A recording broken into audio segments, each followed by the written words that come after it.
What's going on, YouTube? Today we're going to be talking about Update 35, a bit of a controversial topic. This also marks the beginning of a new intro series where I will be going to a random subscribers/viewers house and recording my intros there. None of you are safe. Is there anything you can do about it? There is not. You may just wander upon me in your house, speaking at a locked Xbox party.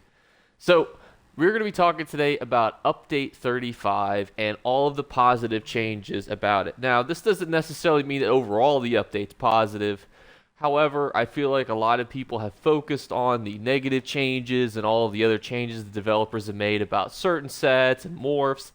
But there's a whole lot of economic changes that are really good. There's a whole lot of fixes, increase on XP gains, gold drops, ability to get more money from different things. So I really wanted to make a video highlighting that because I feel like nobody has really done that because they've been so sunken into the light attack changes, the heavy attack changes, the morphs, the skill changes. So we're going to be talking about all that today, and if this video gets 100 likes, I will mail the developers a letter or email them telling them that Writ no longer will stand for, at the third week, getting a non-combat pet. If you're going to put an animal as the third week reward, that better be a mount. No longer will we ever tolerate getting a non-combat pet, because when I first saw that, I thought, oh, they're giving us a mount. But those sneaky bastards, they snuck in a non-combat pet. Unacceptable. If this gets 100 likes, I am emailing them a strongly worded letter,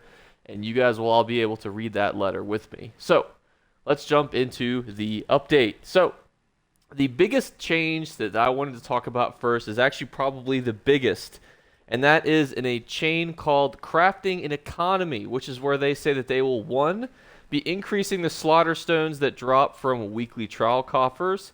It'll be increasing the chance for Debellium from looking for group daily rewards, increasing the Arubic Amber from Sigic portals, increasing the chance for pulverized titanium outside of Somerset, and the biggest one, in my opinion, lowering the cost of Dawn Prisms from 100,000 AP to 25,000 AP, but also they're lowering the cost of Gilded Wax from 20 Writ vouchers to 5 Writ vouchers. I really want to hone in on 3 of those, while all of them are big changes in their own right, but let's talk about the Dawn Prism. Dawn Prisms are what makes Xbox Gold very different than, for AP conversion, very different than PC. Because, for example, on PC, you can buy a Dawn Prism and it will sell for over 100,000 gold. On Xbox, 100,000 AP would only get you about 25,000 gold. So now that it's changing, this could completely shake up like what is the new best AP converter. Now, I don't know how many people will notice this change because very few people on Xbox buy Dawn Prisms, but you little rapscallions are watching this video, so you guys are going to be some of the first people to see this change because I haven't seen anyone talk about this, so there you go. This one's for you. The other one that I think is important is the Arubic Amber from Sigic Portals. Arubic Amber is another really, really valuable item.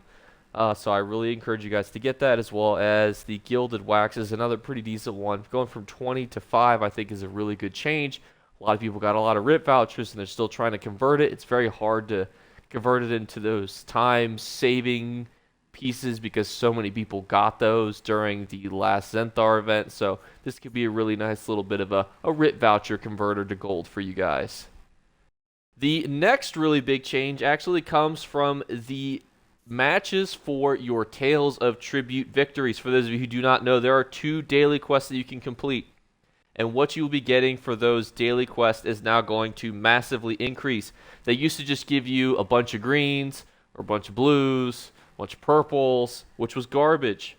Throw that away, because now if you get your first, second, and third win, if you turn it at 1, you get a blue. Turn it at 2 wins, you get a purple. And 3, you get a gold quality reward coffer for the PvP daily. This is going to be massive because they're also making another huge change, which is where they're reducing the chance to get a couple things. Now, you might be thinking to yourself, why is them reducing the odds of things like the tribute, furnishings a good thing? And it's good because a lot of you guys had already stocked up and saved on those. So there's 2 good reasons as to why that's good for you. 1, less people are playing Tales of Tribute because it's not a brand new mechanic. You know, when things are brand new, everyone's going to flock to it, try it out, see how they like it. And now there's going to be even less supply into the economy because there's going to be even less people getting those as reward drops. So for those of you who stocked up on them, this is great. And also, if you're watching this video right now, there's tons of them that are super cheap right now that you can buy on the market. And I really think that those will really pay off in dividends in the future. They also added some really cool furnishings that you get from the Orctherium, Ebony, Quicksilver, and Void Steel classes. They doubled the gold found in the Tribute reward bags. They took out the potions, poisons, soul gems, food, and drinks, which was honestly just garbage. They did reduce the alchemy ingredients. Well, that's not the best change in the world. It's understandable. People were just completely breaking the economy with it. And then another huge change, you will now get your automatic placement match wins based on how well you did in the last season, which I thought was supposed to be in the last one, so I was really upset that I had to grind all the way back to Rubedite again, because I am a huge Tales of Tribute player, for those of you who do not know. Next up, another massive change, and see, isn't it crazy like how many like huge economic things are in this? A new set of 20 High Isle structural furnishing plans are available from High Isle rewards coffers earned from the daily delve and world boss quests in High Isle. Important to note that it is just those two daily quests. However, this will be an amazing gold making opportunity for everyone that wants to farm those High Isle dailies, which aren't being farmed that often as much anymore. It's not, obviously the update's not out on console yet, but this is a really great opportunity for you guys to go out, get those new plans, and then make a huge profit. When these purples dropped originally, these purple plans, they were well upwards of 1 to 2 million on console and even higher on PC. The blues were still upwards of 500k depending on what it was. So this is an amazing opportunity to make some easy gold for update 35. In addition to that, some of the old furnishings will now be going into the Writ voucher seller in Tishawn. Or any Capital Alliance that you guys would want to go see them at. Basically, if you want, you have the ability to spend some of your Writ vouchers to get some of these old plans, which is a cool change. It's a cool update. It's nice to be able to buy guaranteed things and to be able to roll for things with your Writ vouchers. Another huge change, I know I keep saying huge, and it's important to preface this why this is huge, because there's new rewards of the worthy sets. Now, a common question that will always get asked is why did people buy sets that suck? And the answer is simple. People are completionists. The ESO community is not like certain other communities. A lot of people that play ESO are completionists, so they will want to finish sticker books, motif books, learn all the recipes. So even though some of these sets might not be meta or OP, these will sell consistently. So you have 3 brand new sets that you guys are going to be able to get, and you're going to be able to sell onwards for easy profit. And that's just straight up cash money back in your pocket.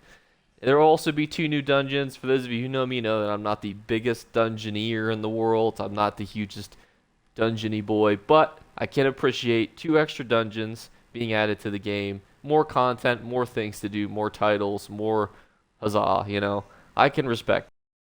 I don't see a lot of people highlighting this. They just kind of being this, oh no, the DPS is dropping. And they don't see a lot of people highlighting this. So while it probably is the same, and even if it makes it a little bit worse, I at least want to put this on your radar because I haven't seen everyone that's been doing patch notes talk about this. So they are reducing that. But back to some more decent news, and that is they are increasing the XP granted from killing monsters, players in Cyrodiil by 10%. That also includes the Imperial City as well as Battlegrounds. I really just like changes like this because I feel like there's not a whole lot of reasons to do questing inside the Imperial City as well as Cyrodiil or just XP farm in general. However, one of the best ever XP farms is in Cyrodiil, and if you guys would like a video talking about that, I can do that.